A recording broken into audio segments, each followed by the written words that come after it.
The next speaker is Ravi Chandra Vadiraju. Thank you, sir. The You'll Indian speak in Institute Telugu. of Management Amendment Bill 2025 ఈ బిల్లును ప్రవేశపెట్టినందుకు ధర్మేంద్ర ప్రధాన్ గారికి, అస్సాంలో గౌహతిలో IIM sanction చేయడానికి 550 కోట్ల ద్వారా పెట్టడానికి మేము సంపూర్ణంగా మా బీఆర్ఎస్ పార్టీ కేసీఆర్ గారి నుంచి సమర్థిస్తున్నాం ఈ బిల్లును. ఎందుకంటే కేసీఆర్ గారు తెలంగాణ రాష్ట్రాన్ని సాధించి 33 జిల్లాలు చేయడమే కాకుండా 33 మెడికల్ కాలేజీలు, అనేక నర్సింగ్ కాలేజీలు, గురుకులాలు పెంచడం అంటే చదువు పట్ల, విద్య పట్ల ఉన్నటువంటి మా వైఖరి మీ బిల్లులు సపోర్ట్ చేయడానికి దోహదపడుతుంది ఖచ్చితంగా.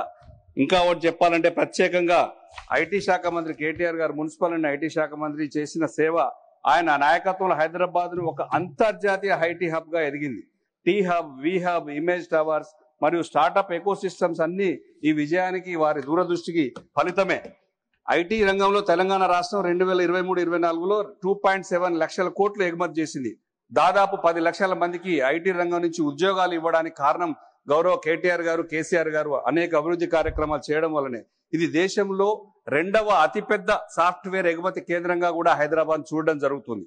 లైఫ్ సైన్సెస్ రంగంలో హైదరాబాద్ లో ప్రపంచంలో వ్యాక్సిన్ రాజధాని అని కూడా గౌరవిస్తుంది. ఇక్కడ ప్రతి సంవత్సరం 11 బిలియన్ల డోసులు ఉత్పత్తి అవుతాయి. ఇది భారతదేశ వ్యాక్సిన్ రంగంలో 65% వ్యాక్సిన్ తయారైంది హైదరాబాద్ కేంద్రంగానే గుర్తించాలి. ఇన్ఫ్రాస్ట్రక్చర్ మరియు పరిశ్రమలు అభివృద్ధిలో ఫార్మా క్లస్టర్లకు జినోమ్ వ్యాలీ, ఐటీ రంగానికి హైటెక్ సిటీ, స్టార్టప్ కు టీ హబ్ వంటి కేంద్రాలు హైదరాబాద్ లో గ్లోబల్ మ్యాప్ పై నిలిపాయి కూడా. ఈ బలమైన పునాది ఉన్నప్పటికీ హైదరాబాద్ తర్వాత గ్లోబల్ స్థాయి సాధించాలంటే కూడా ఇక్కడ ఐఎం అస్సాంతో పాటు హైదరాబాద్ లో కూడా ఒక ఐఎం ఇవ్వడం తప్పనిసరి అవసరం అని చెప్పి భావిస్తూ గౌరవ మంత్రి గారికి మరియు ప్రధానమంత్రి గారికి కూడా రిక్వెస్ట్ చేస్తున్నాం. హైదరాబాద్ కూడా ఒక ఐఐటి కేంద్రం ఇవ్వాలి, ఐఎం ఇవ్వాలని చెప్పేసి కోరడం జరుగుతుంది. జాతీయ దృష్టి 5 ట్రిలియన్ ఆర్థిక వ్యవస్థతో ముందుకెళ్లాలంటే కూడా ఖచ్చితంగా కూడా ఇట్లాంటివన్నీ ఇవ్వాలి. కొన్ని గ్లోబల్ సిటీలు అభివృద్ధి చేసుకోవడానికి ప్రధాన కేంద్రాలు కూడా నిలపాలి. IT, pharma, life sciences, innovations రంగాల్లో ముందున్నటువంటి హైదరాబాద్ కు ఐఐఎం కూడా ఇస్తే బాగుంటుందని చెప్పేసి మనస్ఫూర్తిగా కోరుకుంటూ, Hyderabad is a good city, మంచి వాతావరణం ఉన్న సిటీ, బయోటిక్, ఏరోస్పేస్, మ్యానుఫ్యాక్చరింగ్ అన్ని రంగాలు ఉన్నాయి కాబట్టి ఇది కూడా వస్తే బాగుంటుంది.